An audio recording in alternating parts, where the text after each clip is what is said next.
अस्सलाम वालेकुम, मैं जावेद आलम। स्वागत है आप सभी का MIM न्यूज चैनल में। और इंडिया मजलिस इत्तेहादुल मुस्लिमीन से जुड़ी हुई न्यूज लेकर मैं आज हाजिर हूं। उससे पहले आपसे गुजारिश है कि अगर आप हमारे चैनल को सब्सक्राइब नहीं किए हैं तो प्लीज चैनल को सब्सक्राइब कर लें और वीडियो को लाइक जरूर करें। नहीं, ये गलत बात है। मैं यादव हूँ, मैं यादव का, मेरे जैसे बहुत यादव है, मेरे साथ ब्राह्मण लोग भी जुटे हुए हैं, ऐसा बात नहीं, स्वर्ण जात भी जुटे हुए हैं। और सब लोग जो जिसको जानकारी है, जो जानते हैं, जो अच्छा नजदीक से जानते हैं, वो बोलते हैं नहीं, ओवैसी साहब का पार्टी धर्मनिरपेक्ष पार्टी है, कोई तरह का धर्म हिंदू मुस्लिम की बात नहीं है। अब देखिए, आप बीजेपी की बात कीजिए, आप बीजेपी की बात कीजिए, बीजेपी में देखिए हिंदू मुस्लिम की लड़ाई, RSS वहाँ तलवार लेके घूमते हैं तो उसको मारते हैं, उसको पीटते हैं, वहाँ गंदा बात बोलते हैं। ये देखिए, वारिस पठान मेरा जो MIM में है, वो 2 लफ्ज थोड़ा गलत बोल दिए थे, फिसल गई थी बानी। हमारे साहब जो है असदुद्दीन ओवैसी साहब ने उसको पार्टी से, प्रवक्ता से निकाल दिए, बाहर निकाल दिए। देश में सर देश में बहुत सारी पार्टियां हैं और आप अगर जातिगत में समीकरण का बात करूं तो आप यादव हैं और उस लिहाज से आपको जो है RJD ज्वाइन करना चाहिए था। क्या वजह है सर MIM में आने की? बस सही बात, सही सवाल पूछे हैं पत्रकार जी आप। देखिए, RJD में डिसिप्लिन नाम का चीज नहीं है, ठीक है। तेल पिलावन लाठी भजावन, ये सब कोई सरकार का नीति हुआ जी? तेल पिलावन लाठी भजावन, ये सब जो है फालतू बातें। बात होनी चाहिए, मुद्दा की बात होनी चाहिए, विकास की, तो तेल पिलावन लाठी भजावन ये कैसा बात है? दूसरी बात है, MIM में जो है डिसिप्लिन बहुत ज्यादा है और डिसिप्लिन के साथ साथ सबसे अच्छी बात यह है कि MIM में हमारे असदुद्दीन ओवैसी साहब जो राष्ट्रीय अध्यक्ष है, उसके नजर में ना तो कोई हिंदू है, ना तो कोई मुस्लिम है, ना तो कोई सिख है, ना तो कोई ईसाई है। लेकिन सर आरोप लगते हैं कि ये मुसलमानों की पार्टी। जी नहीं, ये गलत बात है। मैं यादव हूँ, मैं यादव का, मेरे जैसे बहुत यादव है, मेरे साथ ब्राह्मण लोग भी जुटे हुए हैं, ऐसा बात नहीं, स्वर्ण जात भी जुटे हुए हैं। और सब लोग जो जिसको जानकारी है, जो जानते हैं, जो अच्छा नजदीक से जानते हैं, वो बोलते हैं नहीं, ओवैसी साहब का पार्टी धर्मनिरपेक्ष पार्टी है, कोई तरह का धर्म हिंदू मुस्लिम की बात नहीं है। अब देखिए, आप बीजेपी की बात कीजिए, आप बीजेपी की बात कीजिए, बीजेपी में देखिए हिंदू मुस्लिम की लड़ाई, RSS वहाँ तलवार लेके घूमते हैं तो उसको मारते हैं, उसको पीटते हैं, वहाँ गंदा बात बोलते हैं। ये देखिए, वारिस पठान मेरा जो MIM में है, वो 2 लफ्ज थोड़ा गलत बोल दिए थे, फिसल गई थी बानी। हमारे साहब जो है असदुद्दीन ओवैसी साहब ने उसको पार्टी से, प्रवक्ता से निकाल दिए, बाहर निकाल दिए। बहुत डिसिप्लिन हमारे पार्टी में जी। लेकिन मैं वही बोल रहा था, जैसे आप यादव जाति से अगर आते हैं, आप भी तो उसी कैटेगरी में आ गए कि जो भी RJD के लोग हैं वो मुस्लिम वोट को अपना जो है एक रिजर्व मानते हैं कि मुसलमान उनको ही वोट करेंगे। आप अगर एक MIM पार्टी से जुड़ते हैं, आप भी यादव हैं, नीरज यादव भी यादव जाति से हैं, और भी यादव है। मैं आपको एग्जाम्पल दे सकता हूँ जो BJP ज्वाइन कर रहा है। तो यादव अगर हर पार्टी में चला जाएगा तो सर समीकरण समझ में नहीं जाएगा ना, नहीं जाएगा ना। अब एक्का दुक्का का कोई मतलब है? एक आध दो इधर BJP में चल गया, अब क्या कीजिएगा? 5 उंगली बराबर होता है, एक आध 2 चल गया, उससे कोई बहस नहीं है। लेकिन यादव लोग भी इस चीज को समझ चुका है कि लालू यादव हम लोग को 20, 25, 30 सालों से, जितना साल से राज कर रहा था, वो हम लोग को ठगने का काम किया है। नहीं कि लालू जी हम लोग को कुछ दिया है। क्या सर? सिर्फ लाठी हाथ में और यादव को मरवाया गया है। देख लीजिए इतिहास उल्टा के कितने यादव का खून हुआ है। दियरा में अभी भी यादव लोग राइफल लेके घूमता है। क्यों घूमता है? बेरोजगारी के कारण। अगर लालू जी अगर यादव के हित की बात करती तो आज लालू यादव रेल मिनिस्टर बने तो कम से कम हजारों लाखों यादव को जो है वो टिकट दे देती, नौकरी दे देती। सरकार सर लालू यादव का नहीं है, अभी नहीं है। मैं पूर्व की बात कर रहा हूँ कि लालू जी ने हम यादव लोग को सिर्फ ठगा है, मुसलमान को तो खैर पूरे ठगा है। उसकी तो बातें छोड़ दीजिए, आप देख लीजिए। छोटी सी चीज एक बात बता रहा हूँ कि लालू जी का नीति देखिए, मुसलमान जाति के प्रति कितना घृणा नीति है कि मुकेश सहनी जो निषाद से बिलोंग करता है, और वो इस बार लोकसभा चुनाव में मुकेश सहनी को अपने अलायंस में ले लिए, तेजस्वी कुमार। और उसके बाद मुकेश सहनी के जितनी भी जाति वोट थी, मल्लाह, गोड़ी, निषाद, वो लगभग जो है, लगभग, हम ये नहीं करेंगे 100%, लगभग जो है NDA को वोट कर दिया। और आप उसको दे देते हैं लालू जी या तेजस्वी जी 5 7 सीट बिहार में। आप देते हैं जीतन राम मांझी को, एक मुसहर का वोटर जो मुसहर का नेता बनता है। जीतन राम मांझी, एक मुसहर उसके साथ नहीं है लेकिन मुसहर का नेता बनता, उसको आप देते हैं 10 सीट। आप उपेंद्र कुशवाहा जी, एक कुशवाहा आपके साथ नहीं है और आप उसको दे देते हैं 5 सीट। कहने का मिला जुला के, और जो मुसलमान का वोट लेके आप पूरा राज किए हैं लालू जी, और मुसलमान का अगर अब आज के डेट में कोई उभर के आया है नेता असदुद्दीन ओवैसी साहब पूरा देश का, और आप उसको एक भी सीट अलायंस नहीं करने जा रहे हैं, आपका एक कैसा नीति है लालू जी, ये पहले ये बताइए हमको। सर, आप पे आरोप लग रहे हैं कि जिस आप विधानसभा से टिकट लेना चाह रहे हैं एमआईएम का, वहाँ पे मुस्लिम बहुल इलाका है। बिल्कुल। और आप यादव हैं, आप दोनों वोट को कन्वर्ट करना चाह रहे हैं, तो क्या सर, और आपका पार्टी भी है, तो विधानसभा में कटिहार में 3 जगह अपना सीट उतारा है बलरामपुर, कड़वा और बराड़ी जी, क्या वजह है जहाँ पे मुस्लिम बहुल इलाका है आपका पार्टी वहाँ पे जाना चाह रहा है? नहीं, ऐसा बात नहीं है। हमारे साथ स्वर्ण जाति भी है, हमारे साथ निषाद जाति भी है। बबलू मालदार को देखिए, लेकिन आपने कहा निषाद जाति, मालदार को देखिए, लेकिन आपने कहा बीजेपी को वोट करती है निषाद जाति। नहीं करती नहीं है, हम बोले लगभग मुकेश सहनी के साथ नहीं है निषाद। मुकेश सहनी जो राजनीति करता है कि निषाद मेरा है, मुकेश सहनी के साथ नहीं है निषाद, मैं ये बोलना चाहता हूँ। और झूठ मूठ का उसको तेजस्वी यादव उसको सीट देता है बिहार में, ये कहना चाहता हूँ कि मुकेश सहनी के साथ निषाद भाई नहीं है। आपके वर्तमान विधायक नीरज यादव, उनके कामों को आप कैसे देखते हैं? देखिए, वो तो खैर विकास के नाम पर माने झूठा साबित हो चुका है, और मेरे नजर में नहीं, पूरा बराड़ी विधानसभा के सभी जितने भी जनता है सबके नजर में विकास के नाम पर झूठा हो चुका है। विकास कुछ नहीं करता है।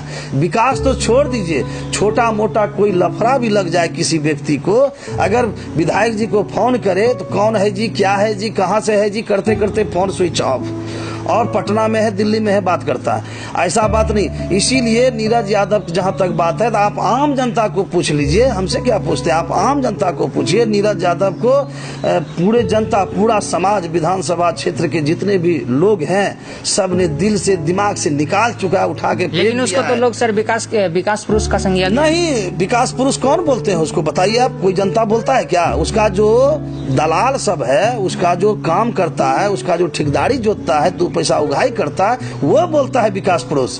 आम जनता को आप पूछिए, जाके गांव पूछिए, नीरज यादव कौन विकास करता है और क्या विकास पुरुष है भाई। उसने वादा किया था कि बकिया तिरा से करहागोला घाट में पुल बनवा देंगे जीतने के बाद, क्या साहब बना? पुल बनी? नहीं बनी। सब वादा उसका फैल है, झूठा है। सर, और आप किस विकास का मुद्दा को लेकर लड़ना? मैं सबसे पहला विकास करूंगा, अगर मेरा पार्टी जीतती है बराड़ी विधानसभा से और बिहार से, तो मैं सबसे पहला काम करूंगा बराड़ी विधानसभा में कि बकिया दिरा से करहागोला घाट में पुल बनवाने का सबसे पहला काम करूंगा। दूसरा काम करूंगा, दियारा में आज जो किसान लोग, गरीब किसान लोग रोता है, क्रिमिनल सब वहां जाके अड्डा जमेले है दियारा में, और विधायक जी को भी पता है, लेकिन विधायक जी भी वर्तमान विधायक जी जो है नीरज यादव, वो ध्यान नहीं देता है इस चीज पर। विधायक जी को भी पता है कि दियारा में जो है क्रिमिनल लोग तरबूज वाले से रंगदारी असुलता है, परवल वाले से रंगदारी असुलता है, गेहूं वाले से, मक्का वाले से रंगदारी असुलता है, तब जाके फसल आती है। अगले साल भी मैंने मेहनत किया था क्रिमिनल के विपक्ष में, इस बार भी मैंने मेहनत किया। मैंने एसपी साहब को फोन किए, डीएसपी साहब को फोन किए, यहाँ तक ही नहीं, मैंने डीजीपी साहब को भी फोन लगाया था, वहां पर ऑफिस में फोन उठाया। उसके बाद एसपी साहब से बात हुई, एसपी साहब तुरंत थाना प्रभारी को फोन किए, थाना प्रभारी फोर्स भेज के मैं पुलिस के साथ जाके टोटल क्रिमिनल को रगड़वाया, और सबका बाइज्जत तरबूज, ककड़ी, जो भी होता है फसल, सब दियारा से वापस मंगवाया। मेरा सबसे पहला काम यही रहेगा, पुल, और दूसरा क्रिमिनल का सफाया करना दियारा से। सर, किसानों का हालत दयनीय, इसको कैसे आप देखते हैं, कैसे सुधरेगा? एकदम है। सरकार, देखिए, सरकार का नीति बहुत गंदा है। अगर सरकार आज सही हो जाए तो किसान सही हो जाएगा। सरकारे का नीति ने गंदा है। आपने क्या पहल किया अपने पंचायत के किसानों के लिए? जी, आप अपने पंचायत के किसानों के लिए क्या पहल किया? मैंने क्या करेंगे, मैं तो वो सरकार का जो छोटा मोटा आया, बाढ़ ग्रस्त में धान का, वो ये सुखाड़ तुखाड़ का, ये सब थोड़ा मोड़ा दिलवाया, और मुखिया होने के नाते हम क्या कर सकते हैं भी बताइए आप। जो करेगी सरकार करेगी। आपके पार्टी के ऊपर आरोप लगता है कि ये बीजेपी का बी टीम है, यानी कि बीजेपी का एजेंट है, जो कि बीजेपी को सीधे तौर पे फायदा पहुंचाता है।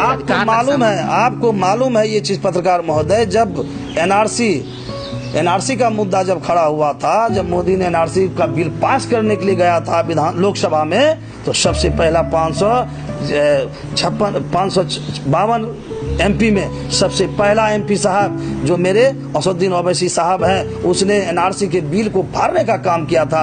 अगर बी टीम मोदी का रहता तो उस समय फाड़ता नहीं और बोलता कोई बात नहीं, दुनिया जो कर रही है हम भी उसमें तैयार हैं। एनआरसी पे अगर और आप बोल एनआरसी रहे में हैं- पूरा देश, हिंदू मुस्लिम सिख ईसाई सब मिलकर ओवैसी साहब को सपोर्ट किया है, मोदी का घृणा किया है, मोदी को थू किया है। क्या आप बात करते हैं साहब की बी टीम है? सर कौन बोलता है बी सर टीम है? एनआरसी का बिल को संसद में फाड़ देते हैं आपके असदुद्दीन ओवैसी जी, और दिल्ली में बहुत बड़ा शाहीन बाग लगता है। लेकिन अगर वहीं पे हम देखेंगे तो तेलंगाना में एक भी ऐसा शाहीन बाग को लगने नहीं दिया जाता है, जबकि वहाँ पे असदुद्दीन ओवैसी का एक गढ़ है। ऐसा क्यों सर? नहीं ऐसा बात नहीं है। ऐसे भी असदुद्दीन ओवैसी साहब जो हमारे हैं वो राष्ट्र के राष्ट्रीय अध्यक्ष हैं, ठीक है, एमआईएम के राष्ट्रीय अध्यक्ष हैं। उसको सिर्फ तेलंगाना से ही मतलब नहीं है, उसको बिहार से मतलब, उत्तर प्रदेश से मतलब, जितने भी राज्य हैं पूरे देश में सब जगह से मतलब है। वो एक दिन भी तेलंगाना में बैठे हुए नहीं है, हर जगह वो घूम के हर जगह मतलब जो भी हो आदमी के पास गया, आदमी को सक्रिय किया और एनआरसी के विरोध में हर जगह,